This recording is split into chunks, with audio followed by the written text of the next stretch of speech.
የቫቲካኑ ሊቀ ጳጳስ ሊዮ አስፈሪ መገለጥ ኤለን መስክ ራሱ በፈጠረው ቴክኖሎጂ ትልቅ የሆነ ውጥረት ውስጥና ጭንቀት ውስጥ የወደቀ ይመስላል። የቱሪን መጋረጃ ወይንም ደግሞ የጌታችን የመድኃኒታችን ኢየሱስ ክርስቶስ መግነዘ ጨርቅ ምስጢሮች ተጋለጡ። የእምነትን መሰረት እንደገና ሊቀርጽ በሚችል ታይቶ በማይታወቅ ጊዜ ርዕሰ ሊቃነ ጳጳሳት ሊዮ በፍርሃት እንዲንቀጠቀጥ ያደረጉትን የቱሪን መጋረጃ ወይንም ደግሞ የጌታችን የመድኃኒታችን ኢየሱስ ክርስቶስ መግነዘ ጨርቅ መጋረጃ ሰነዶች በቁፋሮ አውጥተዋል እየተባለ ይገኛል። እነዚህ የተከለከሉ መዛግብቶችም በቫቲካን ምስጢራዊ መዛግብት ውስጥ የተደበቁ በጣም አስደንጋጭ እውነቶችን የያዙ ከመሆናቸውም የተነሳ በቤተ ክርስቲያን ውስጥ ያለው ከፍተኛ ባለስልጣን እንኳን ሳይቀር ለሕዝብ እውቀት በጣም አደገኛ እንደሆነ ተደርጎም እየተቆጠረ እስከዛሬ ድረስ ይህ ምስጢር ተዳፍኖ ቆይቷል። ነገር ግን የነዚህ ከተፈጥሮ በላይ የሆኑ ግንዛቤዎች ሹክሹክታ ሲሰራጭም በዓለም ዙሪያ ሃይማኖታዊ ውጥረቶችን ሊያቀጣጥል የሚችል ፈንጂ ወይንም ደግሞ እውነት ሊገለጥ ሰዓቱ እየመጣ ይመስላል። የታሪክ ሸክም በትከሻቸው ላይ እያለ ርዕሰ ሊቃነ ጳጳሳት ሊዮ አንድ አስጨናቂ ምርጫ ይገጥማቸዋል። እውነቱን መግለጥ ወይንም ደግሞ ዓለምን በጨለማ ውስጥ ማቆየት። ለዘመናት እምነትን ሊፈታተን የሚችል ምን አይነትስ አስፈሪ እውነትና ምስጢርስ ሊኖረው ይችላል? ይህ የጌታችን የመድኃኒታችን የኢየሱስ ክርስቶስ መግነዘ ጨርቅ በቫቲካን ጥላ ውስጥ የሚገኘው ምስጢራዊው እውነት የዓለማችንን የቴክኖሎጂ የአርቲፊሻል ኢንተለጀንስ ዘርፍ በእጅጉ እያንቀጠቀጠ የሚገኘው የዓለማችን ቢሊዮነር ኤለን መስክም ቢሆን ከዚህ ምስጢራዊ እውነት የሚድን አይመስልም። የኤለን መስክ ግኝት የሆነው ግሮክ አርቲፊሻል ኢንተለጀንስ ስለዚህ እውነተኛ መግነዘ ጨርቅ አስፈሪ እውነትንም ይፋ አድርጓል። ሰላምና ጤና ለእናንተ ተመኘን። ውድ የጊዜ ቲዩብ ቤተሰቦቻችን እንደምንሰነበታችሁ፣ እንዴት ቆያችሁልን? ሰላም እግዚአብሔር ከእናንተ ጋር ይሁን።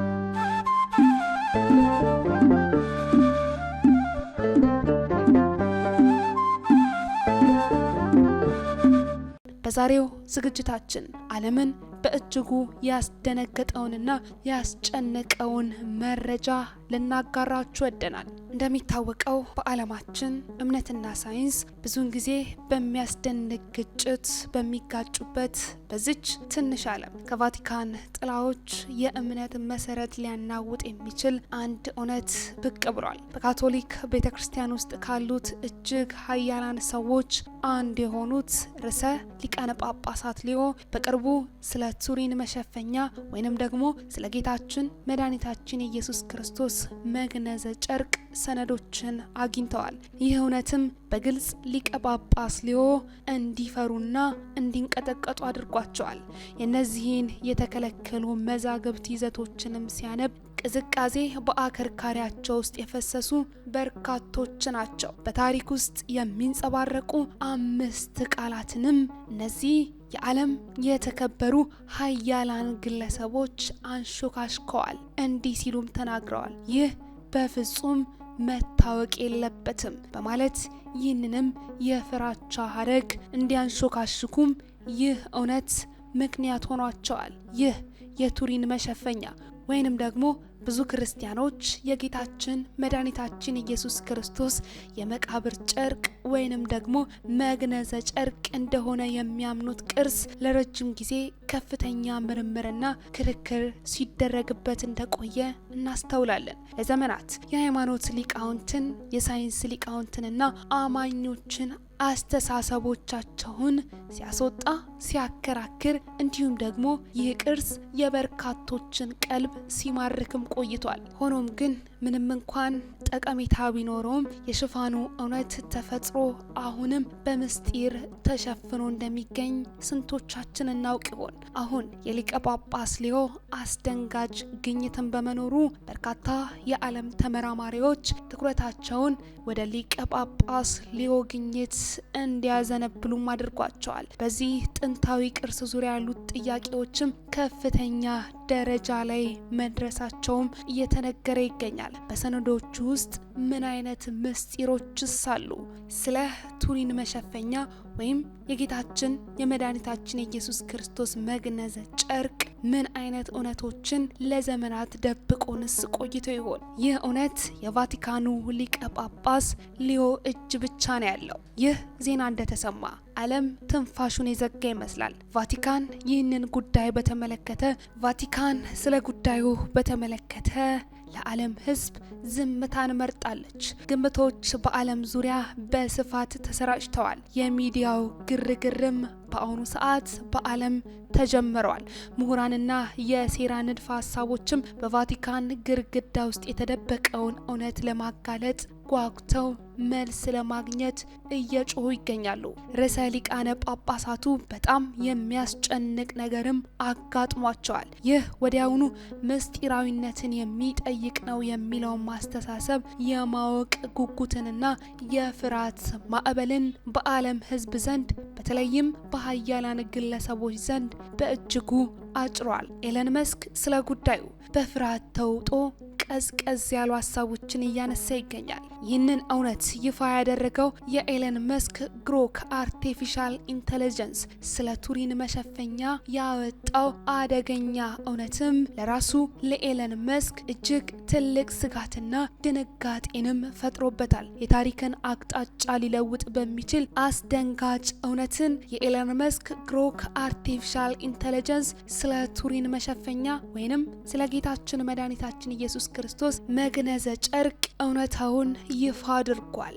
ግሮክ ለተጠየቀው ጥያቄ ምንም ጥፋት የሌለበት የሚመስል እውነትንም እየሰጠ ይገኛል። ምንድነውና እውነት ነው የሚሉ ጥያቄዎችም ለግሮክ አርቲፊሻል ኢንተለጀንስ ቀርቦለታል። የኤለን መስክ ግሮክ አርቲፊሻል ኢንተለጀንስ ስለ ቱሪን መሸፈኛው ወይም ስለ ጌታችን መድኃኒታችን ኢየሱስ ክርስቶስ የመቃብር ጨርቅ መግነዘ ጨርቅ ምንም ጥፋት የሌለው እውነተኛ ምላሽ የሰጠ ይመስላል። ምንድነው? እውነት ነው ወይ የሚሉ ጥያቄዎች ተከታትለው ለግሮክ ቀርበውለታል። ይህም የግሮክ አርቲፊሻል ኢንተለጀንስ አስፈሪ ምላሽ በቴክኖሎጂና በሃይማኖት ማህበረሰቦች መካከል መናወጥንም አስከትሏል እየተባለ ይገኛል። ይህም ኤለን መስክ የአርቲፊሻል ኢንተለጀንስ ችሎታዎችን ወዲያውኑ እንዲዘጋ እንዲያዘውም አነሳስቶታል። ዓለም ከዚህ አስደንጋጭ እውነትና ምስጢር አንድምታ ጋር እየታገለ ሲሄድ የሰው ልጅ ስለ እምነትና ሳይንስ ያለው ግንዛቤ ላይ እጅግ ጥልቅ የሆነ ውዝግቦችንም ይፈጥራል ተብሎ እየተሰጋ ይገኛል። ግሮክ አርቲፊሻል ኢንተለጀንስ እምነቶችን ሊሰብርና ዓለም አቀፍ ቀውስንም ሊያቀጣጥል የሚችል እውነትን ሲጠብቁም አደጋው ከዚህ በላይ ሆኖ አያውቅምም ተብሏል። በሽሩር ጨርቅ ወይም በጌታችን በመድኃኒታችን በኢየሱስ ክርስቶስ መግነዘ ጨርቅ ዙሪያ ምን አይነት ምስጢሮች አሉ የሚለውን ምላሽ የኤለን መስክ ምርት የሆነው ግሮክ እውነታውን ይገልጣል ተብሎ እየተጠበቀ ይገኛል። ግሮክ እኛም ማናውቀውን ምን ያውቅ ይሆን? ይህ የሁሉም የዓለም ማህበረሰብ ጥያቄ ነው። በአርቲፊሻል ኢንተለጀንስ እየተመራን ባለንበት በዚህ ወቅት ከኤለን መስክ ግሮክ ኤአይ ጥልቅ እይታ ውስጥ አስደንጋጭ እውነት ብቅ ብሏል። ይህም የግምትና የፍርሃት ማዕበልን በዓለም ማህበረሰብ ዘንድ አስነስቷል። ስለ ቱሪን መሸፈኛ ወይም የጌታችን መድኃኒታችን ኢየሱስ ክርስቶስ መግነዘ ጨርቅ በምስጢርና በውዝግብ የተሸፈነው ምንም ጉዳት የሌለው የሚመስል ጥያቄ ሲቀርብለት የአርቲፊሻል ኢንተለጀንስ ምላሽን የሰሙት ሰዎች ጭንቅላታቸውን ቀዝቀዝ አድርጎታል። የዚህ ዘመናዊ ቴክኖሎጂ ዋና አዋቂ የሆነው ኤለን መስክ ግሮክ የገለጸውን አንድምታ ለመረዳትም በብርቱ እየታገለ ይገኛል። ይህ የሚያስደነግጠውም እውነት መገለጥ ሲጀምር ኤለን መስክ መሐንዲሶችን የኤአይ ስራቸውን እንዲያቆሙ እንዳዘዛቸውም ተዘግቧል። አሳስቧል። ይህም ትዕዛዝ በዚህ እንቆቅልሽ ቅርስ ዙሪያ ያለውን ሴራ የበለጠም አጠናክሮታል። የዚህ መሸፈኛ ወይም መግነዘ ጨርቅ ትክክለኛነቱ ጥያቄ ውስጥ የገባበትና አመጣጡም የሚገመገምበት ከፍተኛ የሆነ ክርክርም በዓለም ዘንድ ባሉ ተመራማሪዎች ዙሪያ እንዲሰርጽም አድርጎታል። ነገር ግን ግሮክ ወይንም ደግሞ ኤአይ የሰጠው መልስ አንድ ሰው የሚጠብቀው የተለመደ ሳይንሳዊ ትንታኔም አይመስልም እየተባለ ይገኛል። ሁሉም ወደ ሃይማኖታዊው እውነታ አይናቸውን ጆሮአቸውን እንዲያዘነብሉም ምክንያት ሆኗቸዋል። ይህ ዜናም ሲሰማ ዓለም የታሪክ ሂደት ሊለውጥ የሚችል ራዕይ ጫፍ ላይ ቆማለች እየተባለም ይገኛል። ብዙዎች የእምነት ቅርስ እንደሆነ የሚያምኑበት ይህ የጌታችን መድኃኒታችን ኢየሱስ ክርስቶስ መግነዘ ጨርቅ ስለ ህልውናው ያለንን ግንዛቤ የሚፈታተኑ እውነቶች በእርግጥም ሊይዝ ይችላል የሚሉ መላምቶችም እየተቀመጡ ይገኛሉ። አርቲፊሻል ኢንተለጀንሱ ወይም ግሮክ የገለጸው መረጃ የእምነትን መሰረት ሊሰብር እንደሚችልም በርካቶች እየተናገሩ ይገኛሉ። የዚህ አይነቱ እውቀትም ውጤቱ አስከፊ ሊሆን ይችላል የሚሉ መላምቶች እየተቀመጡ ሲሆን ይህም ወደ ማህበራዊ ውጣ ውረድና የህልውና ቀውስም ሊያመራ ይችላል የሚሉ ተመራማሪዎችም አልጠፉ። ይህንንም በተመለከተ በአሁኑ ሰዓት ይህ እውነት እንዳይጋለጥ ብዙ ጥረትን እያደረጉ የሚገኙት ግሮክ ወይም አርቲፊሻል ኢንተለጀንስን አሁኑኑ ይህንን እውነት ከመናገር እንዲያቆም እያስጠነቀቁ ይገኛሉ።